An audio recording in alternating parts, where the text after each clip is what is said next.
the hero of T20 World Cup 2026 and the player of the tournament of the full T20 World Cup series. Do you know who it is? Our dear Sanju Samson, Sanju Chetan. Hello guys, എല്ലാവർക്കും പല സ്ലോക്സിൻ്റെ മറ്റൊരു വീഡിയോയ്ക്ക് സ്വാഗതം. എന്തുകൊണ്ടാണ് ഞാൻ ആദ്യം English സംസാരിച്ചതെന്ന് വെച്ചാൽ അത് ചിലപ്പോൾ മനസ്സിലാകാൻ വേണ്ടിയിട്ടാണ്. അല്ല, അവർ മറന്നുപോയോ?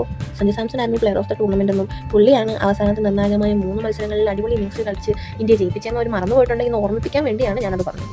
ഇങ്ങനൊരു വീഡിയോ ചെയ്യേണ്ടി വരുമെന്ന് ഞാൻ വിചാരിച്ചില്ല. കാരണം അവസാനത്തെ 3 മത്സരങ്ങൾ അടിപൊളിയായിട്ട് കളിച്ചപ്പോൾ സഞ്ജുചേട്ടൻ ഇന്ത്യൻ T20 ടീമിലൊരു പെർമനൻറ്റ് പൊസിഷൻ ആയി എന്നാണ് ഞാൻ ഉൾപ്പെടെ പലരും വിചാരിച്ചിരുന്നത്. പക്ഷേ എന്നാൽ അതൊന്നും അല്ല സത്യം എന്നും അങ്ങനെ ഒരു സംഭവമേ ഉണ്ടായിട്ടില്ല എന്നുമാണ് ഇന്ത്യൻ BCCI സെലക്ടേഴ്സിൻ്റെ ചിന്താഗതിയിലുള്ളത്. അല്ല, ഞാൻ അറിയാൻ മേലാഞ്ഞിട്ട് ചോദിക്കുക. ഇവിടെ എത്രയോ പ്ലെയേഴ്സിൻ്റെ ഫോം ഔട്ട് ആകുന്നുണ്ട്, എന്നിട്ട് അവർ ഫോം കണ്ടെത്തി തിരിച്ചു വരുന്നുണ്ട്. സഞ്ജുചേട്ടൻ അങ്ങനെ ഒരു പ്ലെയറാണ്.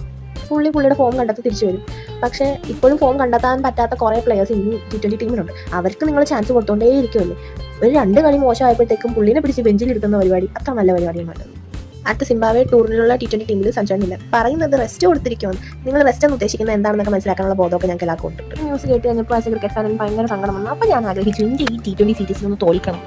സത്യം പറഞ്ഞാൽ ഞാൻ ഇത്രയും വലിയൊരു നാണംകെട്ട തോൽവി ഇന്ത്യൻ ടീമിൽ അനുഭവിക്കേണ്ടി വരുമെന്ന് വിചാരിച്ചില്ല. ഇന്നത്തെ കളിയിൽ 124 റൺസിൻ്റെ തോൽവി. ഇന്നത്തെ തോൽവിയിൽ ഞാൻ പേഴ്സണൽ സത്യം പറയാം, എനിക്ക് ഒട്ടും സങ്കടം തോന്നിയില്ല. അങ്ങനെ തന്നെ വേണം നിങ്ങൾക്ക്. കാരണം ഇത് ഓരോരുത്തരുടെ ശാപമാണ്, മനസ്സിലാക്കണം. ഒരാൾ മാത്രം ടാർഗറ്റ് ചെയ്താണ് നിങ്ങൾ നിൽക്കുന്നത്, അല്ലാതെ എല്ലാവരും ഇങ്ങനെ നിങ്ങൾ ഒഴിവാക്കുന്നില്ല. ഇപ്പോൾ ഞാൻ ഈ വീഡിയോ ഇടുമ്പോൾ കുറേ ചേച്ചിമാരും ചേട്ടന്മാരും വന്ന് കമൻറ്റ് ഇടുമോ അല്ലെങ്കിൽ പറയുകയോ ചെയ്യുമായിരിക്കും സഞ്ജു സാംസണെ മാത്രമല്ലല്ലോ വേറെ കുറേ പേര് ഒഴിവാക്കിയിട്ടില്ല. പക്ഷേ നിങ്ങൾ മനസ്സിലാക്കേണ്ട ഒരു കാര്യമുണ്ട്, ഇത് ഒരാളെ മാത്രം ടാർഗറ്റ് ചെയ്തതാണ്. പുള്ളിയാണ് കഴിഞ്ഞ വേൾഡ് കപ്പ് നമുക്ക് കിട്ടാൻ തന്നെ കാരണക്കാരൻ. ആ ഒരു പ്ലെയറിന് ഇത്രയും പ്രഷർ കൊടുത്തു കഴിഞ്ഞാൽ ആ പ്ലെയറിനെ കൊണ്ട് മര്യാദയ്ക്ക് കളിക്കാൻ പറ്റത്തില്ല.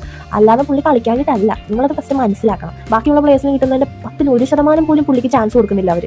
അപ്പോൾ ഗൈസ്, നിങ്ങളുടെ അഭിപ്രായം കമൻറ്റ് ചെയ്യണം കേട്ടോ. ഒരു പ്ലെയറിന് എപ്പോഴും താനെടുത്ത കളി കളിക്കുമോ എന്നുള്ള പേടി ഉണ്ടാകുമ്പോൾ അയാളെ കൊണ്ട് മര്യാദയ്ക്ക് ഒരു കളി കളിക്കാൻ പറ്റുമെന്ന്. അപ്പോൾ this is me signing off from Punos vlogs. Bye. Video ഇഷ്ടപ്പെടുവാണെങ്കിൽ ലൈക്ക്, സബ്സ്ക്രൈബ്.